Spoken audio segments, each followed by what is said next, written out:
Hello, hello, Sir David the Bard. I'm coming to you from Riverside, California today. And I used to live in Arlington.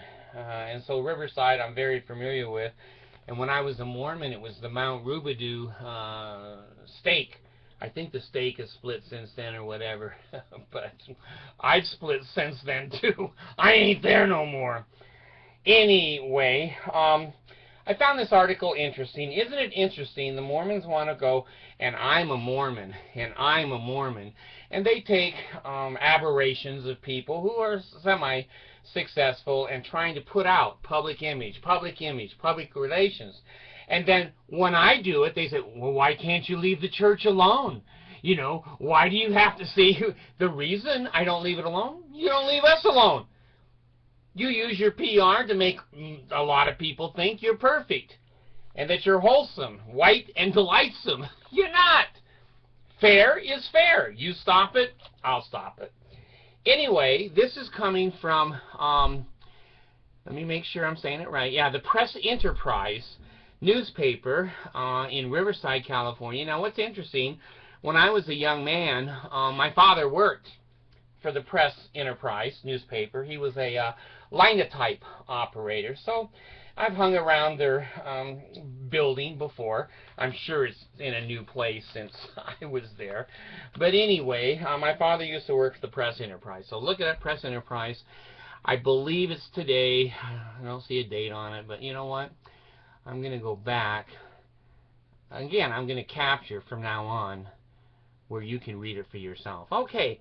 Well, anyway, this is a former Mormon bishop. He happened to plead guilty Wednesday, November 13th, which is today, to 2 felony sex crimes involving teen girls who attended the Menifee Church. Now, I don't know where Menifee is, but it's an LDS ward, I guess. Tom E. Edwards, 49, of Moretta, who has been free since August on a $65,000 bond, pleaded guilty to sexual battery and sexual penetration with a foreign object. The pleas were entered as part of an agreement. Now, you know, I've heard of this sexual penetration with a foreign object. You know, is a penis a foreign object? I don't know. You know, and I don't know. If you're going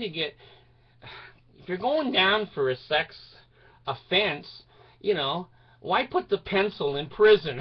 I don't know, but anyway. Edwards, who was bishop of the Menifee ward of the Church of Jesus Christ of Latter-day Saints, was arrested May 28th. They came to the sheriff's department. Prosecutors said the sexual penetration incident occurred in November 2006 and involved a girl who was 16 at the time. The second incident was February 2012, and the victim was 18. Well, anyway, she declared or declined to elaborate the circumstances. Pencil, paper, who knows, lamp, microphone, I don't know. I'm not into this kind of stuff. Investigators identified a possible third victim, but the statute of limitations on filing criminal charges had run out on that case. Now, I didn't know that. I thought California's statute of limitations never runs on child abuse. I'm really curious on that. I'll look it up myself. George Kramer. Now, that's Kramer's brother, who's a Mormon. What's his first name? I want to say Alfonso. Alberto. All right, you guys write to me. Tell me what Kramer's first name is. Cosmo Kramer. His brother, George, a spokesman for the Menifee stake of the LDS Church, said earlier this year that Edwards was removed from his position in the church when the allegations against him came to light.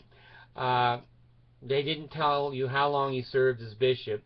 And of course the Church of Jesus Christ comes in here and says, we have zero tolerance for abuse except for Joseph Smith and Brigham Young and stuff. Anyway, the situation basically is this.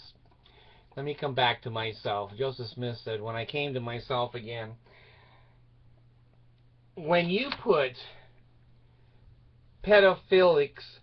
Is that a word? A pedophile man. A prolificesis? Prophetic?